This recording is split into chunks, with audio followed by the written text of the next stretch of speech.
It's very sad. It's very sad to see that perhaps it might be beautiful at the end once everything is done, but most of us or some of us might not be there to, uh, I guess, see the benefits of it. I have spoken to many of the business owners around, and they feel the same fears that I do, and they have the same impact, negative impact they've had with their business.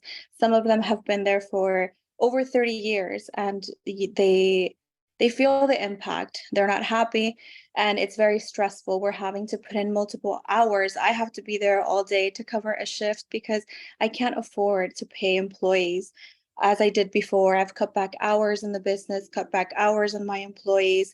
And at the moment, I don't know if I can keep them for much longer. And I would just like to keep this or put this out there so that you guys can think about perhaps offering some sort of help to the businesses that have been there and are impacted.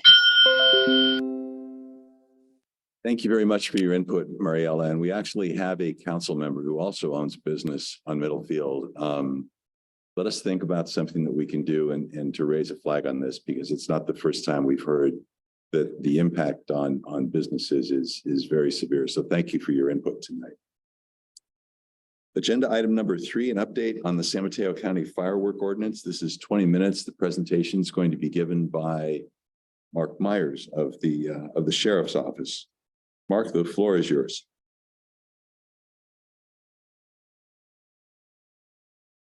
I see. Sorry, I'm here. I just had to unmute myself. I apologize.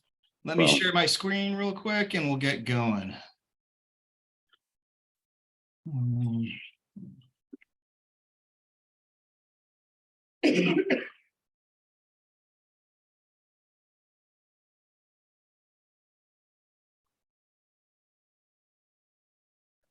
All right, real quick, I just want to give you a North Fair Oaks update, and part of it will include the our plans for the 4th of July. First thing I want to talk about really quickly, in honor of Autism Month, Sheriff Corpus announced Project Guardian program. This is a voluntary program in which family members or individuals can register, or caregivers can register loved ones or those who might be vulnerable or at risk or with special needs to the San Mateo County Sheriff's Office. It's all protected information, but basically what it does is it allows us to, if we're responding to the address or say we do a traffic stop on a car that's been identified in this thing, it basically will let us know, like, let's say if we have to respond to a residence where a person has autism or something like that, it will let us know maybe some key trigger things that we can avoid so we can have a successful resolution to whatever we're there to handle. What we'll do is with the voluntary registration program, you can go online, and the next slide I'll show you that, but they can go online, fill out a lengthy questionnaire where they provide all the information to us about their loved one. That's all protected. But then what we do is we mail out a Project Guardian sticker that can go in your in front of your house on a window or on your car rear window. So if we were coming up during a traffic stop, we could identify that this car has been registered with Project Guardian. And basically what it does is it really allows us to have a better approach to how we handle whatever call we're there for. It could be something simple where the person doesn't like bright lights. So maybe we're responding there at night. So, maybe we won't use our flashlights because that could trigger something. So it's really a good program that the Sheriff's Office is in Sheriff Corpus is really supporting. San Mateo Police Department just rolled theirs out a little while ago, and we're following right behind them. In the next slide, you can see I'll work with Emma to make sure we get this out. We have English and Spanish so we can get it out to the community. And that way we can get some participation from the residents in North Fair Oaks. Moving on to our 4th of July plans. Once again, we're going to be starting with the signage. I'm working with Emma on that right now. We're also going to be again working with Redwood City PD, Fire on a joint response. We're going to first start with our social media posts, the door hangers and signage. One unique thing we're going to be doing this year is we're going to be attempting a fireworks buyback program. Supervisor Slocum's office was kind enough and gracious enough to give us $6,000. And this was a program that LAPD and their bomb squad have been doing over the last several years, where you basically can turn in whatever fireworks you have. And for I'm still working on coming up with the weight amount equals the dollar amount. I got to reach out to the Los Angeles Police Department on that. But basically, we would give cash or a gift card in exchange for turning in fireworks. And then we would have the bomb squad there to make sure they're safely disposed of. But in LA, they had a lot of buy-in and it worked very well. We're trying some new things up here. So we're hoping to see if we can do some sort of community engagement barbecue / fireworks buyback. And we're hoping to do it at least 2 weeks out before the 4th of July to get some impact. We'll be, of course, putting out additional staffing.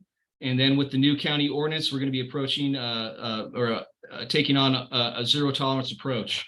The new ordinance passed by the Board of Supes imposes a spectator liability, so people can actually be issued citations if they are, they're setting off fireworks in the street and people are gathered around watching it. We can use it as a tool to help break that up because now spectators can be issued citations. It has some clarifications in the bill regarding there's an additional section for minors violating the ordinance. It makes violators responsible for the county costs with the first violation. It also has some increased penalties for repeat offenders or businesses that were located to it, as well as some increased penalties for alcohol consumption and underage drinking. As you can see for last year, just some of the stats, we did see overall a decrease in the number of fireworks calls for North Fair Oaks. They were down from 134 in 2021 down to 69 in 2022.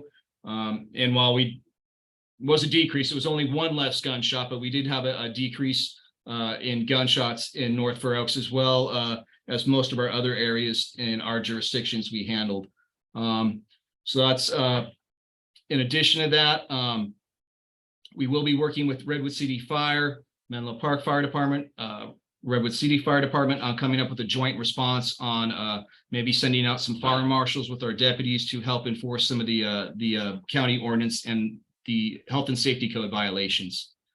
And next, real quickly, I want to talk about our license plate reader update. And I talked about this at, I believe, 2 council meetings ago. And I'll go over it really quickly. We've first used license plate readers in the sheriff's office since back in 2013. These were vehicle mounted or mounted on trailers. Currently, they're being used in Millbrae, San Carlos, and Woodside most recently went on board. Currently, we have 4 cameras in North Fair Oaks that we were using on a testing basis. So recently, we've partnered with Flock Safety, who is one of the major LPR vendors and one of the best in my opinion. And as you can see from all the cities and counties that they have here, they really have been getting a good foothold in the Bay Area. And it's simply because they offer a superior product that offers the highest level of protection of the data, the license plate data that's gathered, but also what they have, which is really unique to them, is they have a transparency portal that can be accessed by the public. So you can see how many license plate the cameras at the sheriff's office have, how many license plate hits they have, how many times someone logged onto it. So a really good transparency portal to let the people see how we're accessing the data and what we're using it for. So our current plan right now for North Fair Oaks is to install 20 new cameras with the Raven technology, which is their gunshot locator technology. So we would be canceling our contract with ShotSpotter and switching it all over to Flock, and it would be a cost savings measure. Once again, they'll have that transparency portal where the public can actually access the data to see how many plates are being read, how many stolen vehicles are being located, and whatnot. Currently, LPRs, and they are Flock cameras, are deployed by Atherton PD, Menlo Park, and Redwood City is coming online right now. So our main goal and the sheriff's main goal is to give the residents of North Fair Oaks the same protection and security that the surrounding jurisdictions have. Another thing I like to touch on, which I don't think I've ever really talked about, is our psychiatric emergency response team, or our PERT team. This is a partnership between the sheriff's office and BHRS, or Behavioral Health and Recovery Services. PERT reviews all our mental cases with the sheriff's office. So if we get called on a suicidal subject that wants to kill themselves, We go out there, we're able to de-escalate the situation, get them the help they need, whether it's a mental health hold, or maybe they just need to talk to a clinician. PERT will always get a referral in that case, and they're able to go back and do follow-up. They also really help us with disengagements now. We're back in the day, if we had someone in their residence that say they had a gun and they wanted to kill themselves, back in the day, we would surround the residence and basically wait it out until they either gave themselves up, or we at some point would enter the house to try and save them. Now with PERT and a lot of our crisis intervention training we've had, we're able to do these disengagements, and it basically allows us to back away as long as there's no threat to public safety, work with family members, maybe the person's already under the care of a doctor, and it really allows for a safer outcome for all parties involved. So in 2022, PERT had a total of 634 referrals in the sheriff's office jurisdictions, and 79 of those referrals were out in North Fair Oaks. So it's a really great program that helps people in times of crisis, and then it also helps us at the sheriff's office interact with them better, get them a better solution to the crisis that they're having, as well as make it safer for all those involved. So it's a really great program. And I'm open to questions. Any questions from council members or Mark? I have a question. Go ahead, Juan Carlos.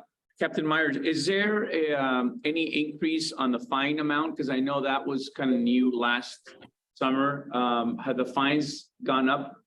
Yes, I believe the fines went up to, I got the presentation right here. We're putting out, I believe, $500 or $1,000. So any spectator or any person within 200 feet of an unpermitted firework discharge who is observing the fireworks can receive a administrative citation for $500. For a repeat violation within 12 months, it goes up to $1,000. Okay, thank you. Any other questions from council members? Hey, Mark, quick question on the fines. Is there a warning thing in process? Well, no, let me ask it this way. What's the age limit as far as the fine is concerned, or is there an age limit one way or another? No, we could issue citations to juveniles. And like I said, the goal is, we're going to be putting out the education, all the billboards and all that. And then we're going to be out in the streets letting people know, hey, this can be a citation. The goal is to try and cite some people that are, the main ones that are causing the disturbances, the ones that are lighting off the commercial grade mortars in the streets. So, I mean, when I say zero tolerance, it's not going to be purely everyone's getting a citation, but we could just be seizing them, can be given warnings. The main thing, though, is we want to, I don't know if anyone heard, but because it really wasn't in the news, but I think 2 weeks ago in San Mateo, a elementary school aged child basically lost his hand, and it was involving fireworks at one of the elementary schools. Didn't hit the news or anything, but and not to try and publicize a tragedy like that, but I still don't think people really understand how dangerous these things are. I mean, the ones that I've seen going off over the last couple of years are all commercial grade, black powder, fireworks that, it could really cause some serious damage, let alone the fire issue too. So I just unfortunately don't think a lot of people, truly understand how dangerous these things are. But going back to your question, yeah, we are going to be doing warnings. We're going to be doing an education portion of it.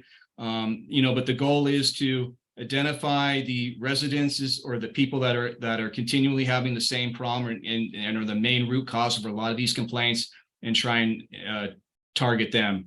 We're also probably using some drones if it might be safer.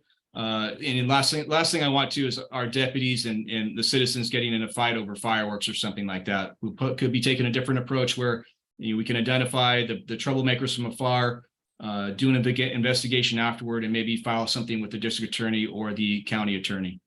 And then something just to throw out too, we've been just trying to think of anything we can do to, help deal with this fireworks problem. And I know A lot of the other communities around here, whether it's Eichlers or the Coast, used to have a fireworks show. I don't even know if it'd ever be worth trying to do like a North Fair Oaks fireworks show where it's a professional grade fireworks show where we can have a community event, get the families there and all that.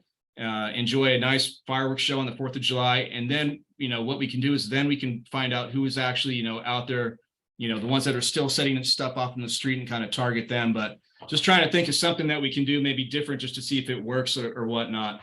But I'm open to any suggestions. Hopefully this fireworks buyback thing will be successful. And that's all I have, if there are no other questions. Sir? Blair, go ahead, please.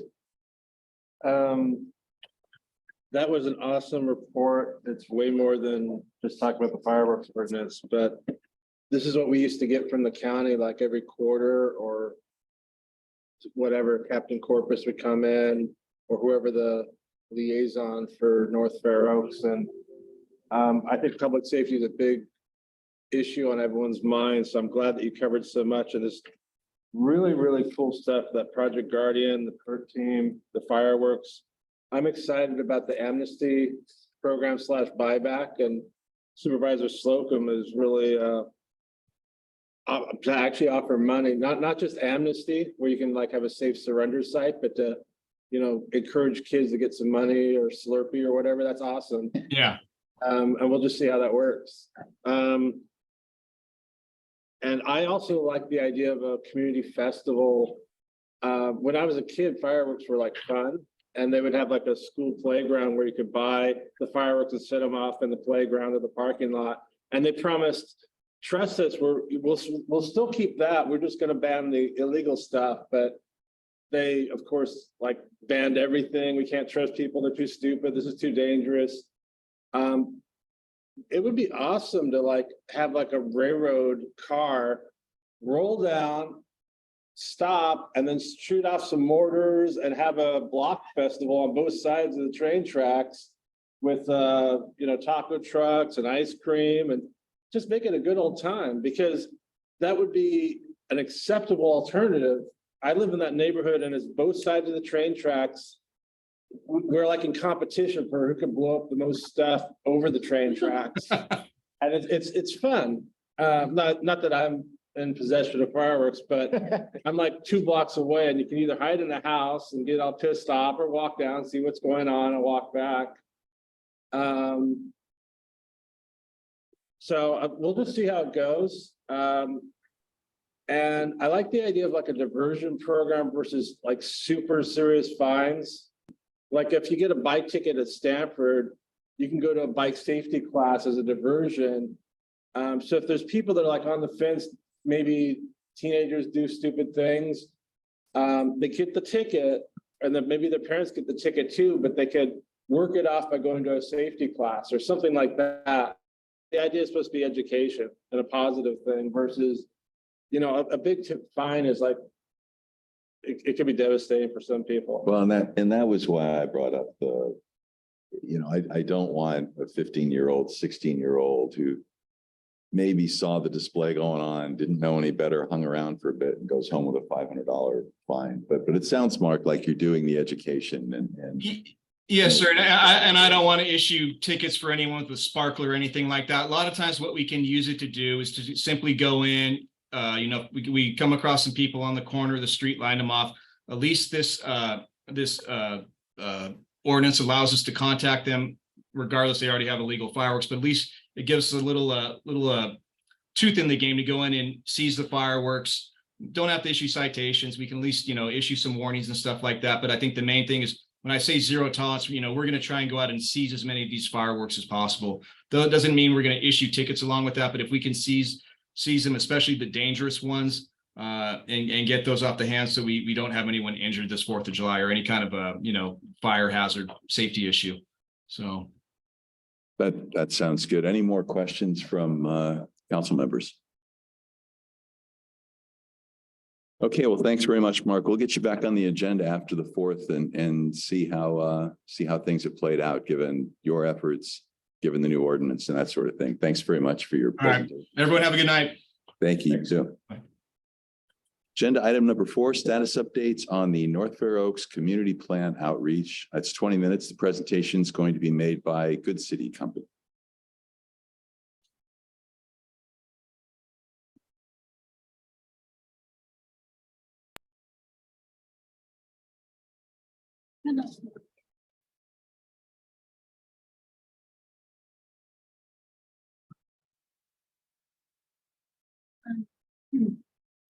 Good evening, council members. My name is Sabina Mora. Thanks for having me here today. I'm a senior planner with Good City Company. And I'm here today to provide an update on the North Fair Oaks Community Plan 10-year review project. Next slide. Wanted to introduce the project team. Aaron Ackman is the principal and owner of Good City Company. Leslie Parks is our economic development director. And Carol Johnson, who is on Zoom right now, is our planning director. Next slide. So today I wanted to do a project summary and also focus on the outreach. I wanted to thank you for this opportunity, especially because it's a good opportunity to amplify our message, our outreach message. We very recently, just this week, made our website live, published a survey, and reached out to community stakeholders. So this was a really good time for us to come in and share a little bit more about the outreach with this council. And the project summary, we just want to make sure that folks that weren't here in the last 2 meetings also have the information. So I'll just very quickly touch on that. We were here introducing the project back in November of 2022, and then we provided an update in February of 2023. And during that meeting, we did get a lot of feedback from this council on our outreach strategy. And since then, we've also worked with the Office of Community Affairs and the Planning Department very closely to try to create a strategy that is right for this time in North Fair Oaks and for this project. So a little bit about the plan and background on our project. As everyone here knows, the North Fair Oaks Community Plan was adopted 12 years ago. It's a long-range plan, so the 25-year plan, and it's in its 12th year of implementation. The plan covers a very large variety of areas of city and planning and urban planning in North Fair Oaks, so land use, transportation, parks, public art, workforce. I mean, there's quite a few topics in the plan, and it has hundreds of policies and programs. So what we're doing is we are looking at what has been completed over the last decade in the plan, looking at what remains to be completed, and within those actions that remain to be completed, we are going to be prioritizing what the county should focus on in the short term, in the medium term, and in the long term. And in order to do that prioritization, that's where we're doing community outreach and looking for input from community members, businesses, as well as stakeholders that are involved in plan implementation, as well as decision makers. And so our hope is that we will ultimately be able to take that input and that feedback and use that to prioritize the remaining work, some of the remaining work in the plan. And also make tweaks and adjustments if we see that current priorities are not necessarily matching up to what was in the plan originally. And lastly, we're going to develop some performance measures and an online dashboard to gauge future progress. We want to have a way to have indicators to ensure that actions, policies, and programs in the plan are having a positive impact in North Fair Oaks on the lives of North Fair Oaks residents and businesses. And so we'll look at indicators for that. And I just want to note that this is an exciting project for us because this isn't creating a new planning document. This is looking at a planning document that now has been in implementation over the last 12 years. But it is a planning document that still has a significant amount of work left over and intended time span that the document applies to. And so having the ability to look at bring kind of life back into that plan in having conversations with community members, with decision makers, with stakeholders, with nonprofits in the area, and talk about the plan with folks, talk about what the remaining work is, what the priorities are. It's an opportunity to kind of breathe life back into this important plan. And that's a unique project, but it's important because of the need to track, evaluate, and figure out what is next and how to prioritize what is next. Next slide. So I talked a little bit about this. Our objective is to discuss the community plan with residents. This might not be something that people have talked about in a while. So we're talking about the plan with residents and with other stakeholders. And we're talking about examples of completed or ongoing projects from the plan. So we're not really focused on creating a new plan here. We're focused on what is in the existing plan. What are the projects that were helpful? What were the projects that weren't? What are the priorities today and kind of what remains to be done? And then a key focus of our outreach is to create a prioritization for the remaining actions in the plan. Next slide. So we've heard some feedback from this council and from the Office of Community Affairs, as well as the Planning Department, just on how to approach this outreach. There's been a lot of work going on in North Fair Oaks, and as a result, there's been a lot of surveying and a lot of outreach going on in North Fair Oaks. So we, realized that combining outreach events wherever appropriate was something that was going to be good, so that we don't have, too many events that people have to go to. But looking for events that are already going on or meetings that are already going on, and taking a little bit of time to attend and to talk about this project, to try to ask a few key questions and have some discussion and distribute our survey. And then meeting people where they already are. So again, existing meetings, places where people are already going to, grocery stores, schools, parks, and going to talk to people there. Next slide. So as I mentioned, we just launched our survey just a couple of days ago, and it is basically a prioritization exercise. We identified categories in our survey, and we're asking folks to prioritize the categories. The categories correspond to certain actions and policies and programs in the plan. And so, originally we really wanted to ask about specific projects in the plan, but there are just so many that was impossible to do a short survey that got too specific. And so we identified these broad categories, and we're asking people to prioritize them. And then at the end, once we have these results, we will look at what areas people most prioritize, and then what actions in the plan are associated with those. So we can possibly recommend focusing on actions that are of higher priority to people. The survey is anonymous, it's bilingual. There's a personal profile section so that we can understand the opinions of different groups. And there's an open-ended question so we can get some general comments as well. Next slide. Our community meetings and events, this is where we are thinking about how we're going to combine meetings with existing events, and then how we're going to go to people where they already are. So we've been compiling this list of organizations. Some of them were mentioned at our last meeting here. Some of them, we picked up along the way, but we've already contacted all of these organizations, or at least the contact person from each of them. We've shared information about the project. We've shared the website and our video.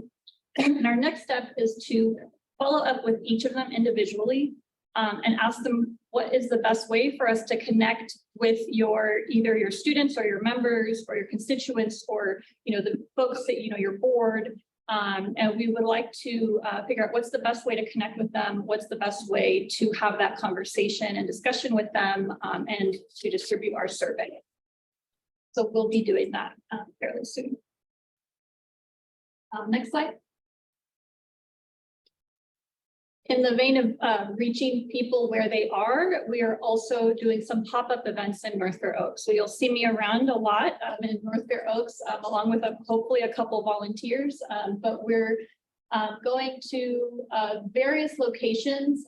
These we will update these. I just confirmed that we are okay to go to the Fair Oaks Community Center for food distributions. We're going to try to go to the library before and after some classes that they have, some English conversation classes and lessons. The grocery stores, you know, catching people before or after they're doing their shopping. So these are events that target people that aren't necessarily associated with an organization on the prior list, people that are, just walking down the street that are willing to talk to us. Next slide. Postcard mailing. We heard from this group and others that the snail mail is just a really good way to raise awareness about projects. So we are going to send a postcard. This postcard has our survey, our website, email address. I think I passed them out. It will be going to every address in North Fair Oaks, every household and every business. Next slide. This is our website. It's www.nfoplan.com. So here you can find all the information about this project. There's a FAQ about section. The surveys are posted here. There's a participate page where we'll have all of the pop-ups listed. As soon as we confirm locations and times, we'll list those on this website. And there's a timeline for the project there as well. It's in English and Spanish, and there's also a few informational, there's one informational video there now, and then we're going to post another one in a couple weeks. Next slide. So online engagement, and this, we're going to be reaching out to the organizations listed on the prior slide to see if they'd be willing to help us share our survey and share our website with their networks. So we'll do that. We'll provide the content, and we're hoping that people will share. Next slide. And so we created a video, and it's called "What is a Community Plan?" We thought that this would be a good way to start the conversation with people. And just kind of give them a sense of why a community plan exists, why it's important, what the purpose of it is, and how it works, what it's for. And so we'll watch the video right now, and then I'll take some questions or comments afterwards. And we are working on a second video that goes more into what this project is, and specifically about our purpose of reviewing the plan actions, identifying things that are still to be done, and prioritizing those via community input. So that'll be posted in a couple of weeks. But right now, we can play our video. And I just want to thank everyone for having us here today. This is Will Gibson is on the line as well. He's our contact in the planning department for this project, and Emma Gonzalez has been really helpful with the outreach as well. But this was just great timing to come here and share a little bit about this, because we literally just felt it.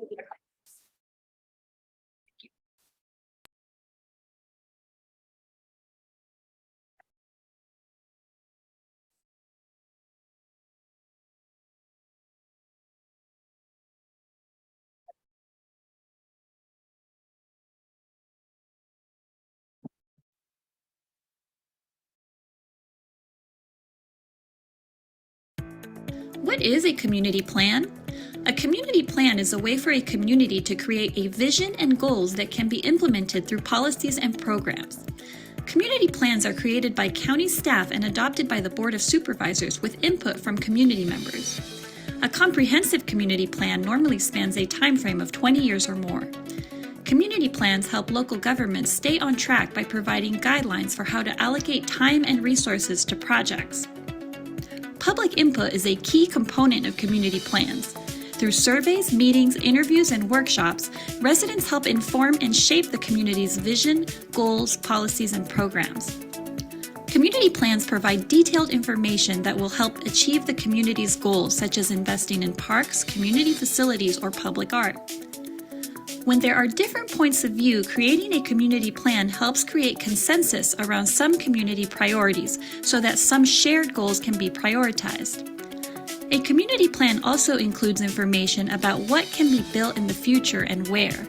Examples include housing, office space, or parks. Community plans may include general development regulations or rules about how buildings should be built. More detailed development regulations are in the zoning code. A community plan informs the zoning code, and the zoning code must be consistent with the community plan. To learn more about the North Fair Oaks Community Plan Review Project, visit our website at www.nfoplan.com. What is a community?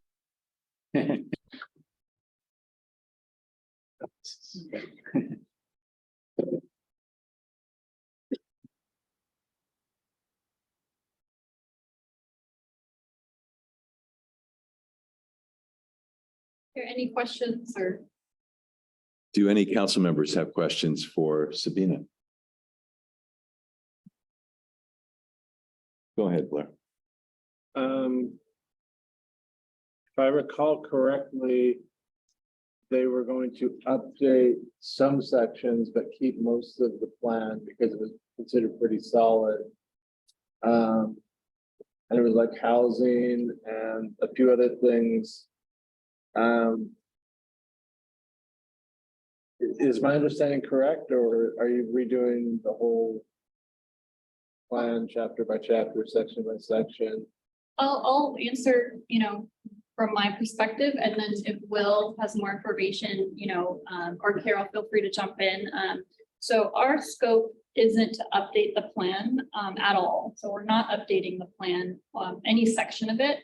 So our specific scope is to evaluate progress on the plan. So it is tricky because you can, it's like sometimes there's a gray area, but because if we identify a piece of the plan that is, for example, hasn't been implemented, but is also irrelevant at this point in time, since from 10 years ago, then maybe we will recommend that maybe having that in there doesn't make sense. But it's not a plan update. So we're not updating it at all, either chapter by chapter or at all. We're basically going to be reporting out on what has been completed, what remains to be done, and then overlaying current community priorities and what remains to be done, so that there's a list of projects that are already in the plan that are very high priority, maybe short-term, 3 to 5 years. Maybe there's other projects that are midterm focus, and then maybe some longer term projects that are maybe of a lesser priority, if that makes sense. But we're not doing plan updates. So, excuse me, please go ahead. Any other questions from council members? Please. Do you have a rough ETA when the data will be completed and collected? For the outreach piece, we'd like to do outreach through the summer. And so then, we'll compile it, and we're hoping it'll be like early fall.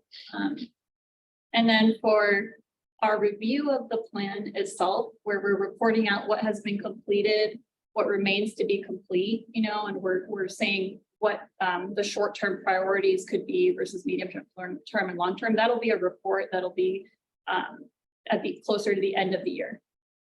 Thank you. Other questions from council members?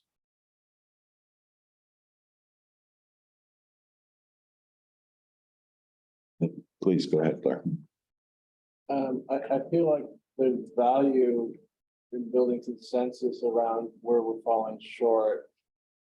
And I know we're going to hear about the same things come up frequently. We've got a deficit of parks. Parking sucks on the street.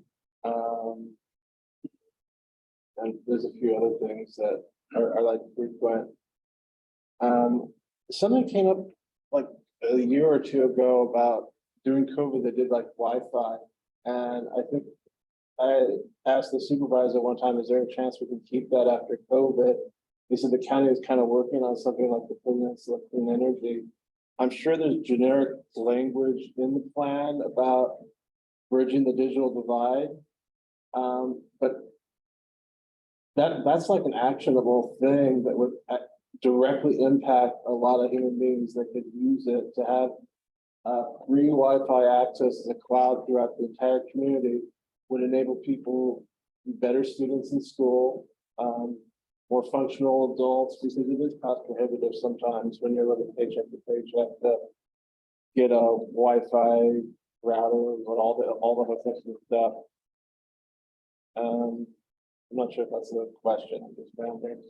Yeah, no, and that's good because we actually want to have these conversations with this council and other groups too, because that's the type of information that we hope to get in our surveys. Yeah, I was just looking at the survey to see if we had a question talking about That public specific Wi-Fi. one on the digital divide unfortunately is not there, but that's why we didn't include the open-ended comments, because it was just so difficult to capture everything that's important. That is a really, really good one. And, you know, we have the open-ended option there to include some of those that we might have missed. Okay, Through the chair, if I may. please go ahead. I'm assuming you have this survey also in Spanish? Yes, Okay. that's good. And then my other comment, Blair, from what I understand from the planning department, on the new construction of Middlefield Road, they are gonna have only that corridor, yeah, but not in all of North Fair Oaks, but on the Middlefield corridors. That's all. Yeah, and we really invite you to take the survey, either paper or online. Leave me a copy or like, you know, from the community up to people that are implementing the plan and decision makers to take the survey. Other questions from council members for Sabina? I'll go ahead then. Do we have calendar dates for some of these outreach events? You know, is there any? I do have some. They're still tentative. There's 2 to 3 that are just got confirmed today. Mhm. And then the rest are tentative. I can send those that are confirmed to you. We're gonna post them on the website in the next week Okay, or in the next couple days. But I don't have them off the top of my head right now. okay. There was one is at the Mi Rancho grocery store, which I just confirmed with their manager, that we would be able to, you know, stand outside and talk to their customers. And then the other one is at the community center food distribution. I think it's on, I can't remember the exact date. Okay, no, this is a really impressive list of community organizations, events, and that sort of thing.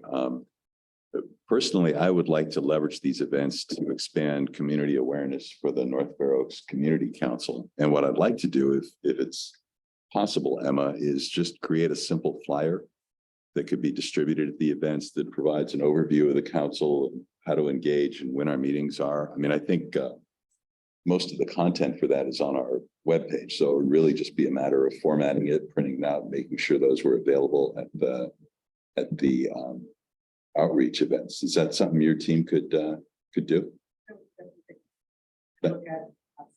Yeah, no, it's just something really, really simple as a handout that can get people engaged in this. The other question I had, Sabina, will there be someone fluent in Spanish at each one of these events? Yeah. Okay. Our hope is that we're trying to make it so that all volunteers are fluent in Spanish. Okay. But absolutely bare minimum one. Okay. That's terrific. I would like to personally volunteer. I do not speak Spanish, but I would definitely like to be at some of these events. So that is great. That'd be great. Okay. You answered my question about the survey results. Anything else from other council members? Blair, please go ahead. through the chair, even though it's your agenda item, I just want to point out, we traditionally would ask for a table at the major events, and we would volunteer to work shifts. I brought the bound copy of the existing plan, and I worked the table with like Beatrice and left it. Someone I guess enjoyed it and took it with them, but that's our listening opportunity, because people are out there. And one year, everyone wanted to talk about trees, you know, Canopy that just announced you can get a tree on the front of your house. And we ended up talking with lots of people about trees, and another year it was something else, but us being there with a little table, you never know what people are gonna bring up.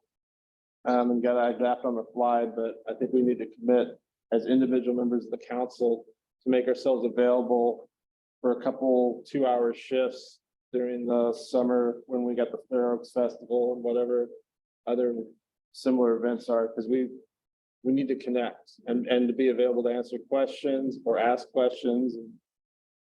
That's all. Oh, that would be terrific. And if you could share the events as they get scheduled, that sort of thing with the council, that would be terrific, Steve. Yeah. Okay. And so there's a few events that are kind of community-wide events that we're looking at, like the North Fair Oaks Communities Festival, and having a table there. Because of the strategy of meeting people where they already are, when you know, events sounds a little bit sophisticated for what we are doing, you know, which is just, you know, for the pop-ups especially, you know, we are just meeting, you know, at the front of a store and walking around and asking, you know, to talk to people. And then for the other events, the ones with the organizations, it'll really depend on what existing events those organizations have, you know, whether they have, you know, I know Redwood City Together had a basketball tournament at the Boys and Girls Club recently. That would have been a good one. We weren't ready yet. It already passed. But, you know, that's an actual event, but some of them might be, you know, a board meeting or a, you know, like, you know, a class, you know, an English speakers class or something like that. So I use the word events a little bit loosely, you know, I don't want anyone to imagine this like big event, you know. No. I think we follow that, given, you know, what you've listed here in terms of, you know, venues for outreach, that sort of thing. One more question from me. Do you have a target in mind for the number of surveys you'd like to receive? Yep, our target is 200. Okay. 200. So we hope to get many, many more, but we want a minimum. There are other questions from Blair, I please just go thought of ahead. something. Sometimes you get all your survey results for like one corridor or neighborhood, and then you can put them over here or there. And sometimes it's necessary to actually like walk the streets in a neighborhood that doesn't normally circulate to that supermarket or wherever you're doing all your polling. I did that for like a graduate school class where we had to make sure that we walked at least 3 streets in this neighborhood, this neighborhood, this neighborhood, to make sure we had a semi-representative sample. And I think North Fair Oaks is the same way, where there's different pockets and cohorts. There's one side of the train tracks, there's another side of the train tracks. There's north of Pacific, there's south of Pacific. There's both sides of Middlefield. There's, you know, by this north of the school, south of the school, all these little pockets. And I just think it's nice that if you feel like you're not getting a representative sample, that if possibly do a little extra, like walking the neighborhood, and like the trailer park may not be reached any other way unless you actually go to the trailer park and put some flyers on people's doors. And I know they've done that with community affairs, but yeah. Yeah, that's a great point. I have an anecdote about that from this morning, that, you know, I wanted to do some testing of the survey out in the community. And so I went over to Friendship Park. There was nobody there in the middle of the day. I don't know why I thought there would be somebody there. But I went over to the Human Services Agency and I did 4 surveys there. And, you know, the thing was that each survey led to like a 20-minute conversation or 25-minute conversation. And so, you know, I did realize we can't spend 25 minutes with every single survey just because we don't have the time to get the 200 surveys if we do that. So that was interesting, but we'll make sure that we're writing down where the survey was taken on the survey itself, and tracking that. So if we're getting too many surveys from a particular location or area, we'll track that and shift so that we're going to other places.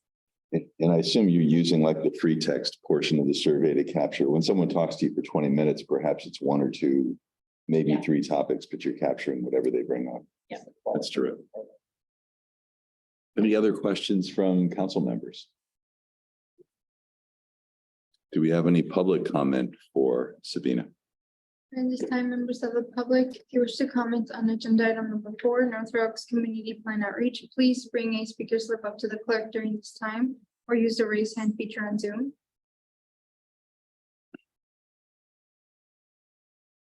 There seems to be no public comment. Back to you, Chair. Thank you very much, Deanna, and thank you very much, Sabina, for your presentation. We're looking forward to working with you on Thanks. this. Very exciting. Likewise, thank you.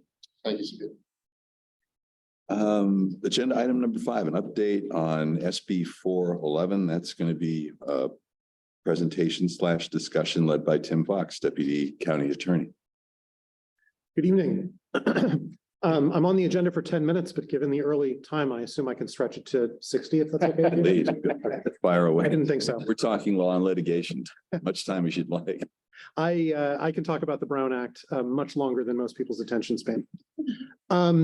I am going to lay a little history, though, so that we have an understanding about the background. The Brown Act, the open meeting law that we have to comply with in order to allow public participation and transparency in our operations, has long included, I won't say always, but long included a provision for teleconferencing, participating by teleconference. But it also has been generally understood that the requirements to validly teleconference into a meeting were considered so onerous that they were just rarely used. And in fact, we got a lot of feedback from our clients on boards and commissions that they didn't really understand why that provision was in there, because it required you to post an agenda at your remote and open the location to members of the public, which just seemed very strange to require, since most of the time when we got the question, it was somebody who wanted to call into the meeting from their car on the way up to vacation, for example, on Highway 80, getting a jump on the traffic on a Thursday evening. The reality is that the teleconference provisions of the Brown Act were very helpful to agencies like San Bernardino County that has 20,000 square miles of jurisdiction and supervisors elected by district office. So if you're at the far eastern end of the county, you could attend the Board of Supervisors meeting in your district office and call in, and your constituents could come to your office, which was much more proximate to them. In our county, the benefits of that are just really harder to realize. And then COVID happened. And it was immediately understood that having in-person meetings was a dangerous situation when there's a transmissible respiratory virus on the loose. So the governor implemented a series of executive orders that allowed agencies to meet remotely under what were called loosened modified teleconference rules, where you could call in using new platforms and technologies and not necessarily post an agenda at the remote location each time, and not necessarily invite members of the public into your living room or home office or even bedroom, as was the case during the pandemic. So we operated in that way for an extended period of time under COVID, and people got used to the idea that you could call into a meeting. After those executive orders sunsetted, there was an effort by the legislature to allow them to continue for a period of time. And we had AB 361, the first legislation that essentially extended the executive orders, but under new rules that required certain findings be made. And we adopted resolutions. You're maybe familiar with the ones that we adopted here at the NFO Council that basically said during the state of emergency, it makes sense for us to continue to be safe and to allow remote participation. But we were also entering into this new realm of the hybrid meeting where some members were present in public and other members were participating remotely. And the technology for that is one thing, but the legal underpinning of that was something else entirely. But eventually, AB 361 also sunsetted, not because the legislation itself expired, but because a necessary prerequisite for making a finding under an AB 361 resolution was that there was an existing state of emergency. And the governor ended the state of emergency at the end of the month of February 2023. So starting at that moment, AB 361 was no longer an option. But again, so much time had passed that people had gotten familiar and comfortable with the idea of having a hybrid option. And the legislature was asked to do something to allow that to continue because there was some evidence that people benefit from having a hybrid option. Not just members of the public being able to participate and view remotely, call in and give public comment, which is still allowed even without that legislation. It would be allowed if there was the technological wherewithal to do it, but also because a lot of agencies, volunteers who serve on neighborhood councils, for example, found that they had much more engagement and participation and attendance when they offered a hybrid option. So the question became, how can we begin to offer a hybrid option even without AB 361? And the legislature adopted something that seemed at first to have some promise called AB 2449, which experience has kind of taught us is nowhere near as useful as I think the legislature thought that they were being, because it requires such a limited and constrained set of circumstances in order to be applied. First of all, you have to be conducting a hybrid meeting in the first place. Second of all, the member who wants to participate remotely has to kind of hit one of these 5 hallmarks to qualify for remote attendance. Either they have a childcare need and they can't attend the meeting because of childcare or need to care for a dependent adult in their home.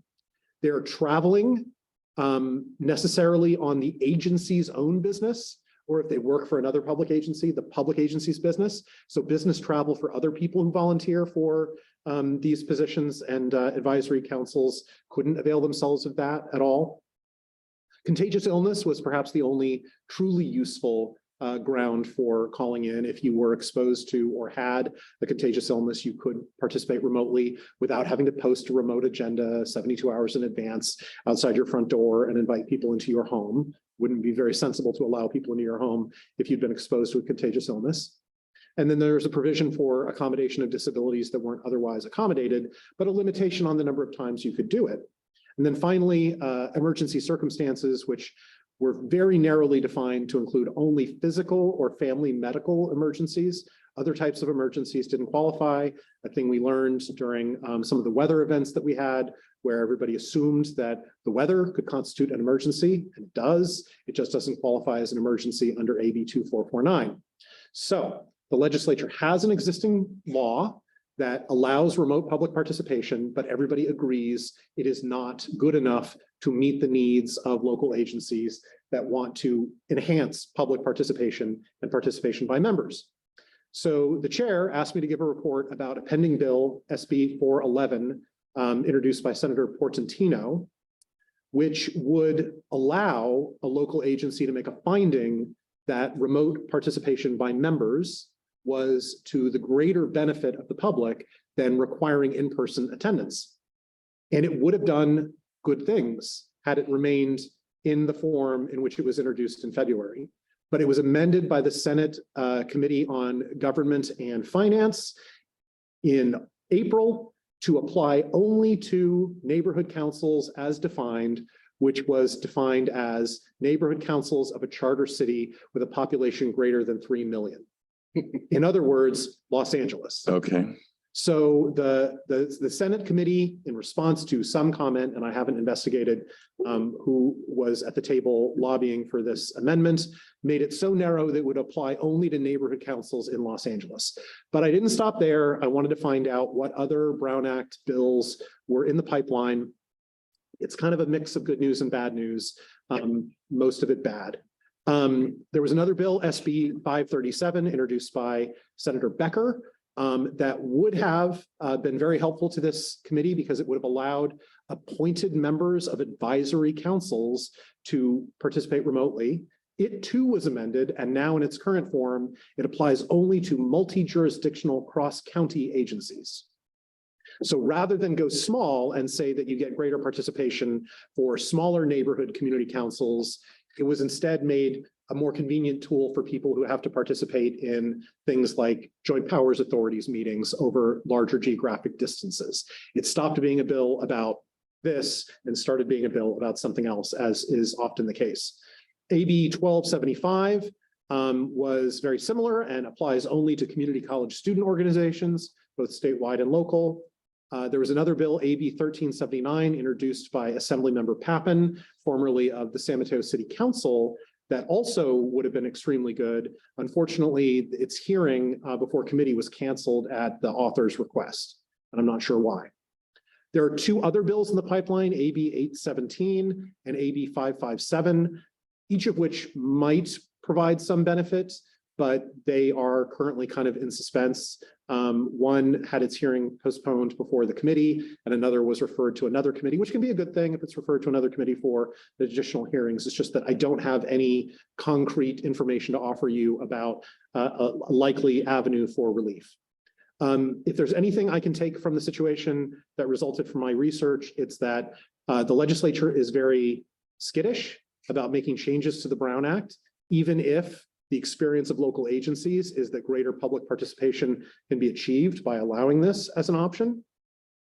There are definitely statewide and national organizations that lobby against any changes to the Brown Act because they regard them automatically as an attack on transparency, even if a good case can be made that it enhances transparency.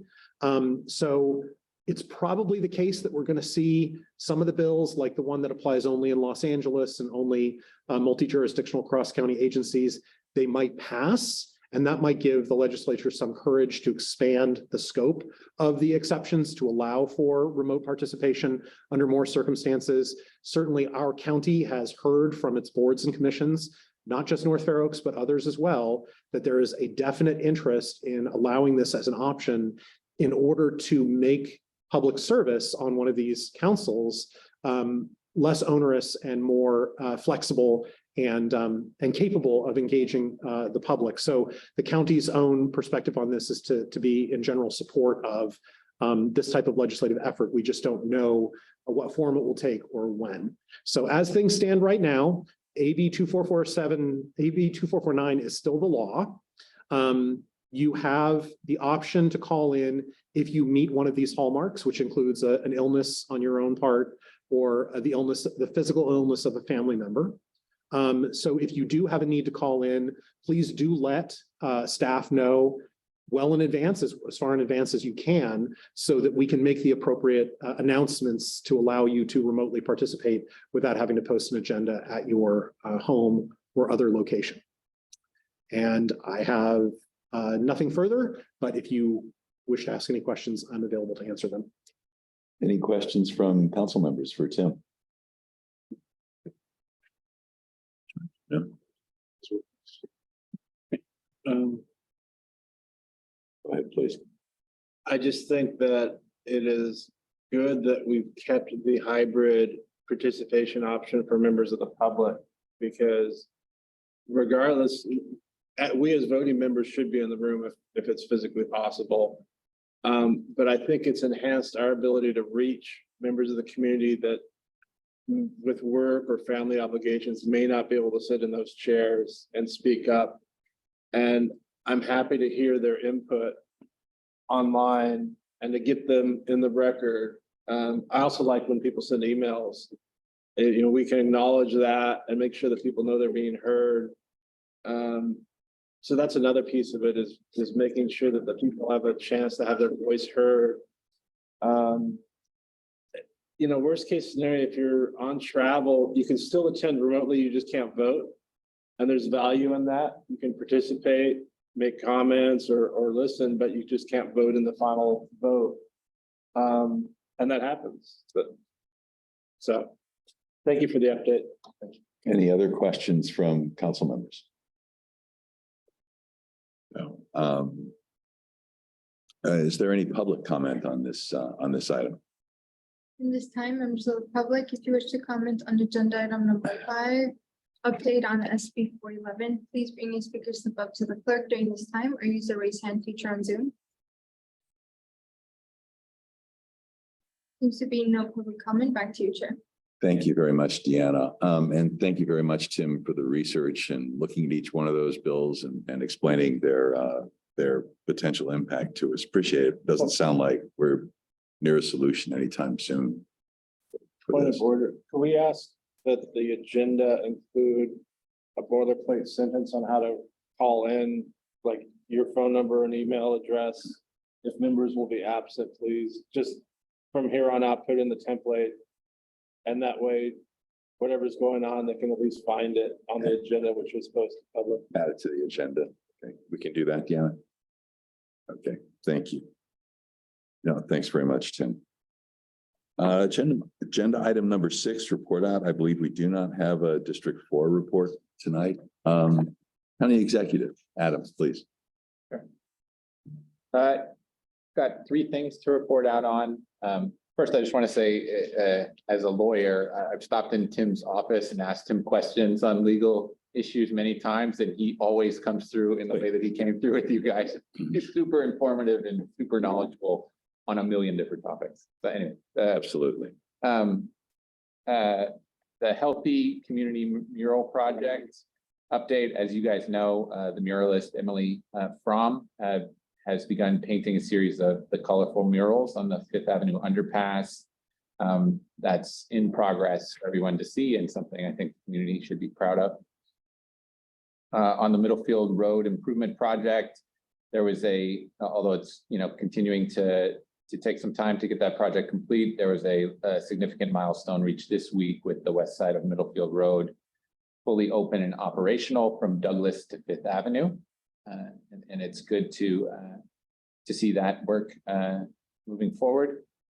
And with regards to the Navigation Center that was recently opened on May 8th, the first residents began to move into the Navigation Center. The first approximately 100 residents are there, and the next 150 to 170 residents will start coming into that center over the next few months. And entry into that Navigation Center comes through the coordinated entry system. So there's a system that folks register through, and then they move through the system, and ultimately many will wind up in the Navigation Center. I was there on the day they opened, and it was really neat to see some folks, as they moved into their room, just kind of burst into tears and said, "This is something that I've just been looking forward to have my own space." So it was a pretty moving event. Thanks very much, Adam. Council members' reports. Vice Chair Whitney, do you have a report this evening? There was a meeting a couple days ago of that overcrossing thing for Caltrain for a pedestrian and bike thing. That was like the 3rd, 4th meeting I've attended.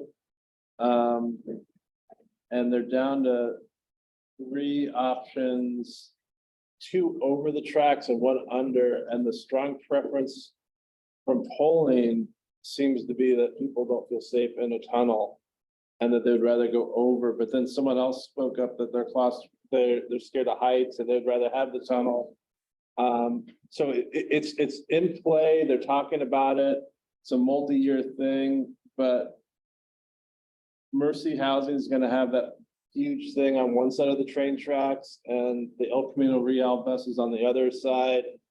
And eventually we'll get something, this midpoint crossing of Dumbarton or whatever. It's interesting. It's ongoing, and there's some pretty good participation.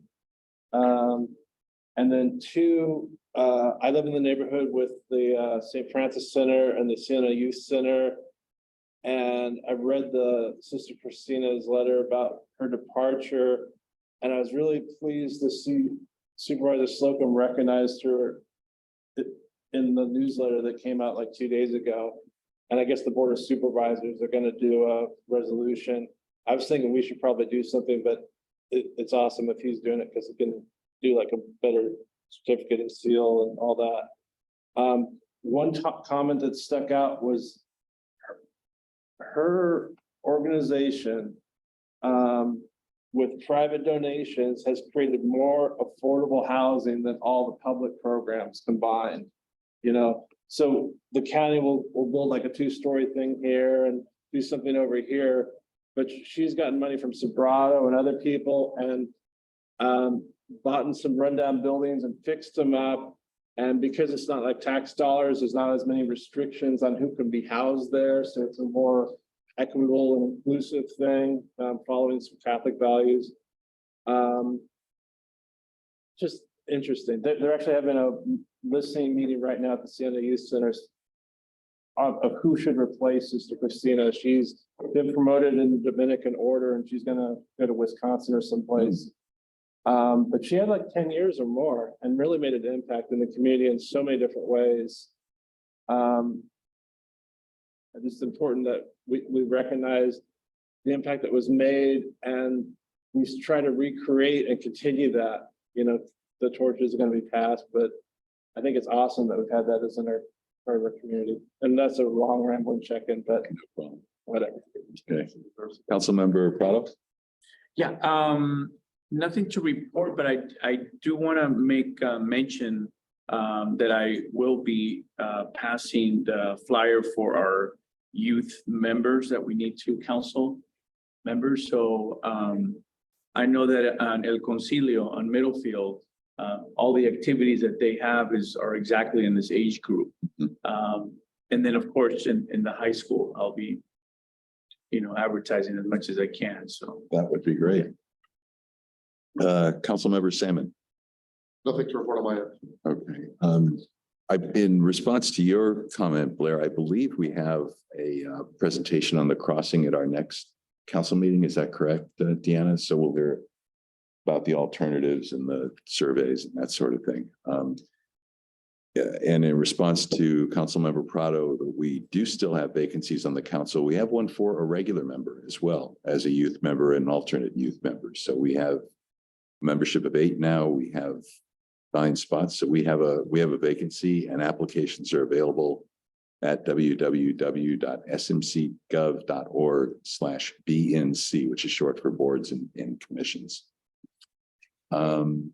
So with that, I'd like to thank our presenters, members of the public who attended primarily online tonight. Thanks to our county staff, Emma, Kenny, Deanna, Josh, Francisco, Jennifer, Adam, and Tim for their support. Our next council meeting is June 22nd, 2023. It's a regular session at 7 o'clock.